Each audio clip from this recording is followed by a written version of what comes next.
مشاعر الشخص اللي في بالك ليك ايه دلوقتي؟ اي حد انت بتحبه، على علاقة بيه، كراش، منفصلين، مرتبطين، متجوزين، متطلقين، اي حاجة. عايز تعرف مشاعره ليك دلوقتي في اللحظة دي اللي بتشاهد فيها الفيديو ده مش صدفة، الفيديو تطلع لك رسالة ليك تعرف مشاعره ليك ايه دلوقتي. معانا مجموعتين، المجموعة الاولى الحجر الاسود والمجموعة التانية الحجر البنفسجي. اختاروا ونبدأ القراية. ماشي، هنبتدي باللي اختاروا المجموعة الاولى. الشخص ده مشاعره ايه ليك دلوقتي؟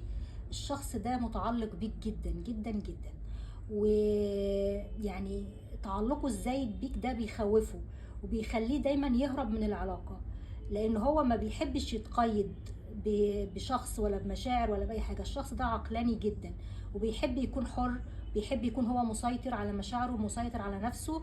فده الشخص ده على طول يعني ما يبينش مشاعر، دايما بيهرب، دايما بيتجاهل، اهتمامه قليل. حتى لو قرب منك فترة بيرجع يهرب تاني بسبب تعلقه الشديد بيك. طيب المجموعة التانية، الشخص ده حاسس بايه ناحيتك؟ واو، الشخص ده عنده مشاعر رومانسية، رومانتك فيلينج، مشتاق لك جدا، وعنده مشاعر حب ورومانسية شديدة جدا اتجاهك، وعنده طاقة مراقبة ليك، دائم المراقبة ليك على مواقع التواصل الاجتماعي، وعنده تردد، يعني يبعت لك رسالة يكلمك ولا لا، هو متردد لسه ما اخدش القرار، وبيراقبك جدا، بس عنده مشاعر حب كبيرة اتجاهك.